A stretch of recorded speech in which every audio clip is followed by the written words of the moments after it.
Hello, fellow educators. Welcome to EduTalk Collaborative Conversations, the show where passionate educators converge to talk about all things teaching. In virtually every episode of EduTalk, we delve into an insightful educational research study and hear from a dynamic panel of educators who discuss that study and translate the findings into tangible tools for our everyday endeavors in education. I'm your host, Jeni Langfeldt, and in today's special episode of EduTalk Collaborative Conversations, I get to sit down with Peter Ferguson and discuss the power of relationships. It's a genuine privilege to welcome Peter today. Peter is a passionate advocate for educational equity and inclusion. As a successful nonprofit executive and educational professional focused on results, Peter has made a transformational impact as a facilitator of adult and youth leadership. Peter's extensive experience in youth advocacy and education has earned him many accolades and recognition. He has been a featured presenter at the National Youth Advisory and Resilience Conference. He's delivered the commencement address at Boys Town here in Omaha, and his impactful work was showcased in the 2021 Regional Emmy-nominated We Will Not Be Silent film, just to name a few. In just a few moments, we'll sit down with a gas station mocha drink connoisseur. But before we do, I want to introduce you to the topic of our discussion today, relationships. Relationships matter profoundly. In the realm of education, the significance of relationships cannot be overstated. The absence of positive relationships between teachers and students can wreak havoc on the educational environment and student outcomes. When students feel that their teachers are indifferent or unapproachable, they may become disengaged and less motivated. This disconnection can spiral into increased feelings of anxiety, isolation, and frustration, all of which severely impact students' academic performance and their overall well-being. Furthermore, teachers who struggle to forge meaningful relationships with their students face immense challenges in managing classroom dynamics.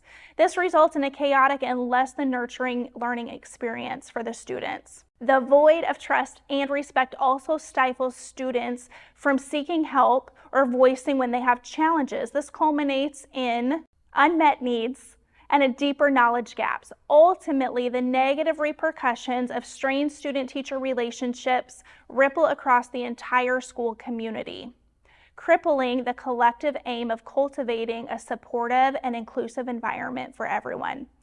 Conversely, positive student-teacher relationships are the bedrock of students' educational journeys. When students feel valued and truly understood by their teacher, they are more inclined to actively engage in their own learning. A foundation of trust and mutual respect creates a classroom environment where students feel safe to share their thoughts and ask questions.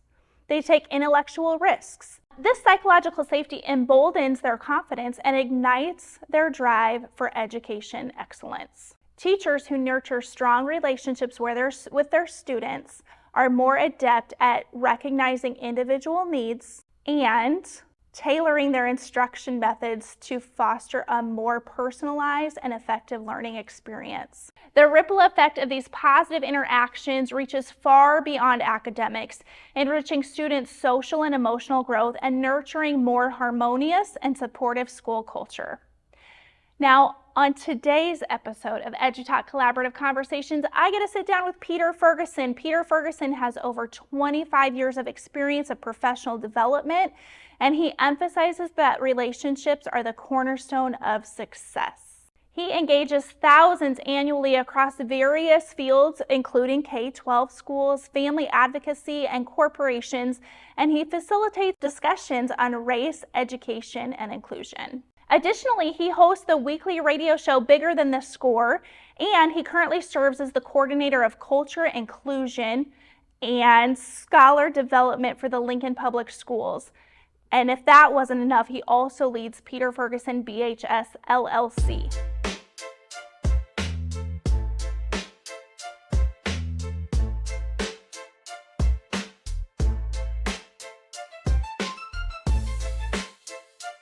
My purpose is to empower. I want to be around individuals that empower me, that move me to that next step, but I also want to be one of those people as well. My other thing is I want to educate, okay? I am a constant life learner, and the third thing is I want to engage. You know, Dr. James Comer says that no significant learning occurs without a significant relationship. It's about access to A's that every scholar deserves. Access, awareness. Like when you show up, it means something. Somebody needs you there that day. And I often forget what people said, I often forget what people done, but I always remember how people would make me feel. And so each person that you wrote, when you talked about your kids, you talked about your grandma, many people talk about parents, many people talk about mentors, coaches, or whatever else. The bottom line, it's not about what they said, it's not about what they did. Very rarely can we write verbatim, okay, what they did, but we can remember how they made us feel. I attended Pete Ferguson's workshop, and it was more than a workshop. It was more than a session. It was an experience. It was a moment that's going to turn into a movement. He taught us authentically that relationships matter. Actually really refreshing to be able to have an active conversation about culture and diversity. What I love to take away from this, and what I think a lot of people should, is that we need to have an understanding that not everyone has the same experience as we do. I had a chance to meet Pete a few years ago at the same conference, and I came back this year. He was back, and I got a chance to sit in his session, and I was just gratefully impacted because I know the impact he has on young people and how invested he is with young people and their success and their goals and everything they're trying to go after. The day was just absolutely awesome, and I can't wait to get Pete back here to talk to our kids. But what I feel like is, and I truly believe, not feel, I truly believe that each and every one of our scholars deserves to have an A of some sort. It was live, it was fun, and it was informative. Up next, we get to visit with Peter, and today we're going to explore the importance of strong relationships. His insights and experiences promise to not only deepen our own understanding of relationships, but also, I guarantee, is going to inspire some action and hope. Stay tuned, an insightful conversation awaits.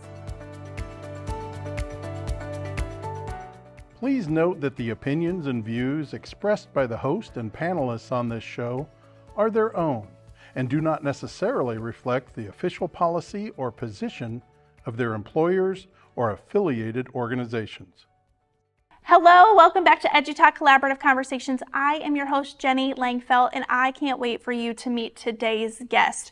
Normally, we're talking about a very specific article, but today is a little bit special, and I can't wait for you to meet Peter Ferguson. He's with us today, and perhaps you've seen him on a previous episode. If not, you should be sure to check it out. So without further ado, I'm going to let him introduce himself to you, and then we're going to get into a really great conversation. All right, well, welcome. Well, thank you, Jeni. I really do appreciate the space, and thank you for doing this and providing just not only just a platform, but also just resources for not only just educators, but practitioners and community members beyond the classroom. It's so valuable. So. Oh, it's my honor that you are here today. Just reading about your history and all of the things that you've done, I don't even know where to start.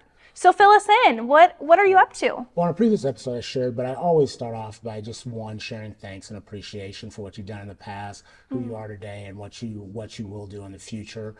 Peter Ferguson. I'm the son of Howard and Alita Ferguson. My dad, Howard Ferguson, was born in Nacogdoches, Texas, and so that will be the reason why you see of any of my posts on social media. I'm a huge Dallas Cowboy fan. Makes I think sense. if I wasn't, I'd been kicked out of the house. But he was a 25-year military veteran in the Army. He served in Vietnam twice, worked in corrections throughout his professional career.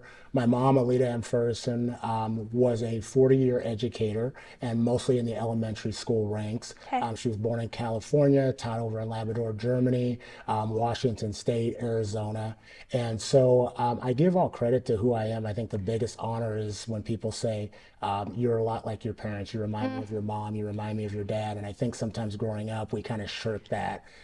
Because we don't see that as a badge of honor. And so that is, my background in regards to who I am. I think one of the things I also need to say is I am adopted. And people ask, do you know your biological parents? And I say, to this day, those are my parents. Howard and Alita Ferguson, they're the individuals who raised me, invested in me. And to this day, they're passed away, but have always claimed me in that capacity.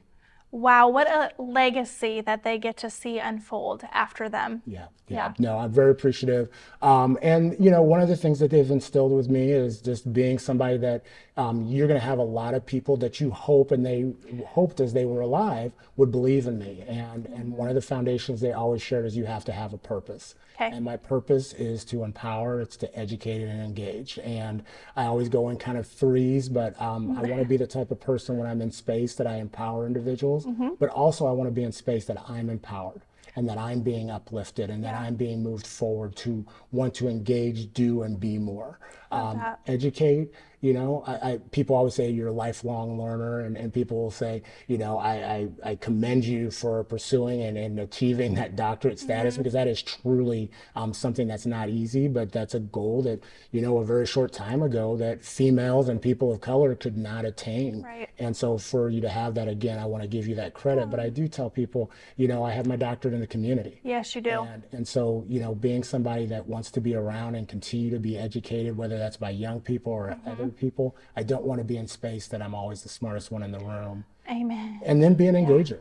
Yeah. I have a YouTube mindset. I'm just going to be perfectly honest. And I don't sit well. And so I don't want to be an individual that just kind of is a sit and get. I also want to be a person that's engaged. And I want to be in those spaces that engage me, not only as a person, but value me, what I bring to the space as a Black male. I don't want to be tolerated. I don't want to be appreciated. I want to truly be included in that inclusiveness. And so that's my purpose. And in order to do that, I don't wait for others to believe in me. And so I just say the CEO of my own LLC, but I don't have the CEO title. I put the PBO, and I'm the primary belief officer of Peter Ferguson BHS LLC. And that's didn't start when it was conceived in 2019 or whenever the articles of incorporation. Right. That really started at birth Yeah. through my mom and dad, is always being, you can't wait for others to believe in you. You have to be the primary investor in yourself. A primary belief officer. Yeah. I love it. I love it. Tell me a little bit more about, so you have an LLC. Yes. So you do lots of things, and we're going to touch on a little bit of all of it. But as a owner of a company, talk to me about what are your primary core values? Yeah, I would say it goes along with my purpose. Okay. It's to empower, it's to educate, and to engage. And so that's at the foundation of who I am. I would say those are the pillars, but Martin Luther King gave a speech, My Life's Blueprint. And he gave it about 9 months before he was assassinated at Barrett Junior High. Okay. And he challenged the audience it's my life's blueprint. And he's just asked the question, what is your life's blueprint? And for me, those are the pillars. Yep. And then the foundation and the blueprint is relationships. Yeah. And so when you ask me, what are the things and what is the core and my foundation, it's that relationships absolutely matter. Yeah. And it doesn't mean best buddies with somebody or you're looking for, that ROI, that return on investment. Yes. It's just that relationships are at the core of what I do. Yeah. And then that empowerment, that education, and that engagement facilitates the spaces that either I get to go into or that I allow to come into my personal space. Well, and we had a really brief opportunity we presented at a thing together. Yes. And I got to see you live and in action, and you are incredibly engaging, and it comes through so strong that it is about people and relationship. It absolutely has to be. Yeah. And I think people say that first 15 seconds, people determine whether, what's your elevator speech. And I do, and I truly believe there's, scientific data behind that. Yeah. But the other part is, can you be authentic? Do you, can you be comfortable being uncomfortable? I mean, that's one thing our scholars have really said is like, oftentimes we go in and we have to be the one that knows it all. And there's been times I've gone in that space and you have to fight that because you're like, I'm right. But can we be comfortable being uncomfortable? And then I do have to give credit to a scholar, Kalani McDermott, who just recently said something a couple of months ago that has resonated with me. And she said, somebody asked about diversity, equity, inclusion, and just engagement. What's a piece of advice that educators or people could have? Okay. And she said, lean in louder. And the whole room just got silent. Oh my word. And she's a class of 2024, but said lean in the one thing that you can do is lean in louder. Oh, wow. And so that takes practice. But, Yeah. But can we do that in the spaces that we're in? And I that's a piece that I've added to just kind of who I am, but who I need to be. No, I love that. Lean in louder. Because some people are leaning in, but it's more like a, we need to like for real lean in. Without question. Yeah, so good. Okay, speaking of scholars, one of your roles is your title at the Lincoln Public Schools is, help me out, what's your title? Coordinator of Culture, Inclusion, and Scholar Development. Okay. So it's probably one of the longer titles. I haven't gotten a name badge yet because they're trying to figure out how to abbreviate it within education. We love acronyms. Yeah, we do. We sure do. But that's one I would say one of my official titles. But in education, we always have other duties as assigned. Yeah, for sure. So in this current role, which I know in a previous episode, you've been there for 17 years, so that's changed over time. What are some of your major responsibilities right now? Yeah, so my major responsibility is looking and engaging and elevating scholar voice. Okay. And it's not just elevating scholar voice, and people like to say that direct service with the young people. I mean, they say that we got into it for the kids and this, that, and the other. Well, the fact of the matter is, like, the scholars can only do so much. If our adults, if the administration and staff aren't, invested, and which I will have to give credit to Lincoln Public Schools, they really have invested in a lot of ways, are on the forefront of providing space for scholars to elevate their voice. Okay.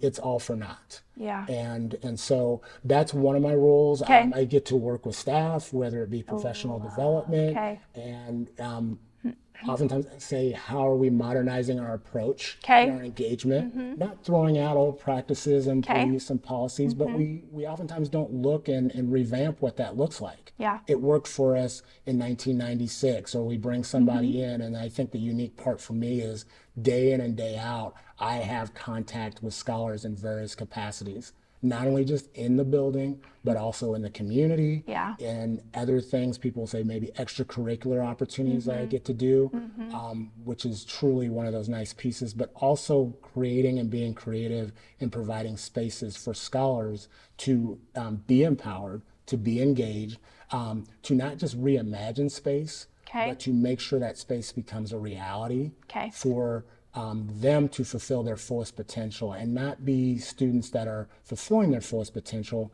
but be seen as at promise, other than as opposed to beautiful. How are you, when you look at the work you're doing in LPS, how are you measuring success? Like, what are you pointing to show that you're making progress, things are happening? Yeah, I think I shared on the last episode, one of the things I often do in one of the workshops I say is, we're very, very data rich. Not only just in education, I think, For honestly, sure. when we're looking at grants and putting things forward, like it's, we'll say competitive grants, and we're competitive. And this is one thing that I would put forward to educational institutions, but also just, nonprofits and for-profit businesses, is what most competitive grants want you to make a profile of the woes that you have and the non-strengths that you have. And they want to fund and they want to feel good to build those strengths up. And so I remember going into my role, it was in federal programs, and I asked the question, kind of tongue-in-cheek, but in a truthful way, is I have a daughter who's 23, and my wife's been in education for 20-some years as an early childhood educator. And everything on the grant, like they said, disproportionate graduation rate. What's the achievement gap? And it's not achievement, it's an opportunity That's gap. right. Yeah. And it just said, if you're from how many students of color do you have? And, and again, we use that term at risk. And my daughter, as I'm looking at this, every category my daughter would have fell in. Yeah. And people were like, she's not at risk. And I say, in all reality, the only thing she's at risk of is if she rolls her eyes at me again. She's at risk of a lot of something's happening. Things. Yeah. And so when do we get to the opportunity that we write and also are rewarded in a competitive sense for the vision, not only the vision that we have, but the strengths that we have? Yeah. We're writing on, maybe it's the 12%, but we need to get it to 90% of those scholars that are elevating their voice, they're in space, they're doing positive things, instead of saying, you know what, they're okay because that's Pete's kid. Yeah. or they're in this group. Right. Or they have something, and we want to make sure, like, how do we elevate that so there's more opportunities instead of saying that individual's all right, because of the fact of where they live. We have title, buildings. And again, many of those areas and many of those buildings need additional resources. But the fact of the matter is many of our scholars don't choose where they live or choose where they go to school. At all. And so I don't ever want a scholar feeling that they have to go to a certain place to get something. And when we talk about equity, it's giving individuals what they need, when they need it, where they're at. That makes me go back to the quote you said earlier today about lean in louder. Like lean into everyone, not the 12%. Not the so 40, good. not the 40 scholars in the equity conference. It's everyone. So good. Okay, so you're doing so much in the community. There's a couple of things I want to talk about. So you have a weekly radio show. Tell us about that. The radio show is called Bigger Than the Score. I love the name. It's on 93.7 The Ticket, and definitely have to give a shout out to DP or Derek Pearson and Rebecca Pearson, who opened the door and provided an opportunity. It is, in the heart of Husker football and athletics, but saw it as being a station that could provide goodness to the community. And in short, he says, I want to love on people. Is Bigger Than the Score with Peter Ferguson on 93.7 The Ticket and theticketfm.com. All right, good morning. Welcome to 93.7 and 93.7 The Ticket, the Bigger Than the Score. This is Peter Ferguson with Peter Ferguson BHS LLC, and joined here with Harrison as usual on the ones and twos. Talk about bigger than the final score, just what is that purpose? And when you see that, score at the end of the day and on the scoreboard, there's other things that build into that. Rarely do I have individuals on the show because of their athletic ability and their prowess. As many have said, life gets hard. It doesn't get any easier, and all you need to know is don't give up and persevere. It's the other intangibles. It's that character. Good morning, G-O-O-D-J-O-B.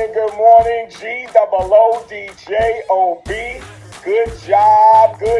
Listen, I'm delighted, ignited, and excited to be on 93.7 The Ticket. I got my ticket. And I want people to hear their perspective.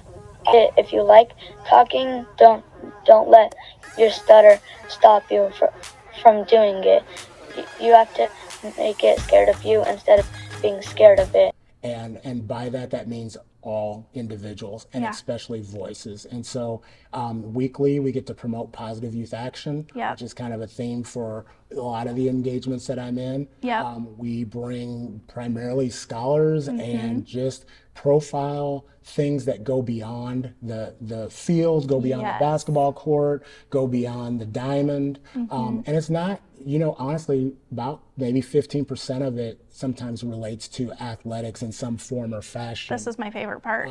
But we had a young person on, Laskin, and I remember he was sitting there, and I said, what is a piece of advice that you would have for people that are listening? I always ask that. And he was shaking and his knee was bouncing. And he said, my dad and I just talked about that last night. And he said, I stutter. And I wouldn't have known with him being on the show. And he said, my dad said, make it afraid of you, not you being afraid of it. And that's my main reason to tell people at 8 a.m. every Sunday morning to tune in and listen to Bigger Than the Score, because of people like Laskin, Rafa, who you would never guess that she's a 15-year-old sophomore in high school. Your show, Bigger Than the Score, is the vehicle to allow other people in the community to lean in louder. Well, exactly. And lean in louder, and honestly, lean in louder to love. Right. Because if you listen and you hear not only the stories, that TEDx, the danger of a single story. Good one. You're going to hear young people put forward advice, not only for peers, but for educators, for the community. And it's tangible, and it doesn't cost anything. Very rarely does it say, you're going to need $50,000 to implement this. What they want is very, very simple, and what they give is very, very simple, but it's practical, and it should, each and every week, what they say is policy. It's practical, but it's profound at the same time. Yeah, and it's not So just a good. perspective, it's their reality. Okay, so another thing you're involved in that I want you to talk to just a little bit here is the Martin Luther King Jr. rally. Yeah. Okay, so I have a friend who's a little bit involved in that. Yes. And so, Dave Roach, yes. That's him. So talk to us about your involvement with that. Yeah, so that, for me, it's been, I say, not even a labor, it's just been, again, I use that term, love. Yeah. But it's a 30-year, unique, wholly run youth experience that celebrates the life and dreams of the late Reverend Dr. Martin Luther King Jr., and also longtime civil rights leader, not only just in Lincoln, but for the state, Dr. Leola Bullock, through the promotion of positive youth action. Wow. And what it has, I have to give credit to Dr. Leola Bullock, Dr. Jake Kirkland, the Stokeses. They started an opportunity where Dr. Bullock said, you know what, people are not going to, we're leaving. And people know who Dr. King is by his I Have a Dream speech, but he's so much more. Right. So what they established was a platform for scholars to showcase remembrance on, who Dr. King was. And then what it evolved into within 2 years of that, they said, Pete, it's time for somebody younger. And I can't believe they said that 27 years ago to take it on. And it truly is a showcase. And it has engaged individuals. It has empowered individuals. The room has been full of 800 people at the ballroom. It happens the third Monday of the month, and on the day that we celebrate Reverend Dr. King's as a national holiday. And what I will tell individuals is go to mlkyouthrally.com, and we have past episodes. And no adults speak.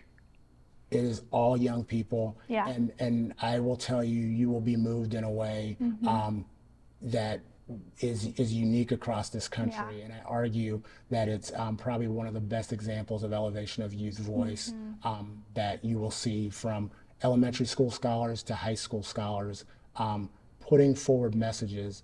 And I'll leave with this, is that it's so uplifting, but the sad part is many of the things that they're talking about today in my 27th, and we'll celebrate our 30th year next January 2025, many of the things that they're still talking about are the same things they were putting forward in 1995 when I took over.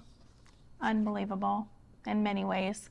What's most unbelievable is that literally everything you are doing is elevating student voice. You are something that I want to model after and do the same thing. So as we close here, if people are interested in the work that you're doing, how can they find you? How can they get a hold of you? That sort of thing. A couple different ways, as I shared before. You can go to my site. It's Peter Ferguson. And that's Ferguson. And then B as in boy, H as in Howard, S as in Sam. So Peter Ferguson BHS.com. It has links to, the rally. It has links to things that I'm doing. I would be happy to engage. Again, not even in a contractual way, of just if you're wanting to promote scholar voice, and scholar voice, elevating scholar voice also elevates family voice. Absolutely. It elevates adult voice. Good. And so that's the way you can get a hold of me. I talked about the rally.com. And then I would say, just in a, from a professional capacity, we're always looking for phenomenal educators. So lps.org, you can click on that site and go to the human resource page, or just honestly, just call the district office at 402-436-1000. Somebody will get you in touch and just say, Pete Ferguson, we'll get you to the right individual. And we'd love to showcase you, the district. And again, not just Lincoln Public Schools. If you're interested in education, we need people connected to education. And so if that's Omaha Public Schools, if that's Texas and you're watching, if you're in Connecticut, we need you. Please, we do need you in that capacity. So find the right alignment for you. Beautiful. But education definitely is a place that not only will you have a why, but you can fulfill your purpose. Absolutely. Thank you so much. Thank you. Hey, thanks for watching us. This has been the end of episode 10. We're so glad you're with us, and I can't wait to see you next time.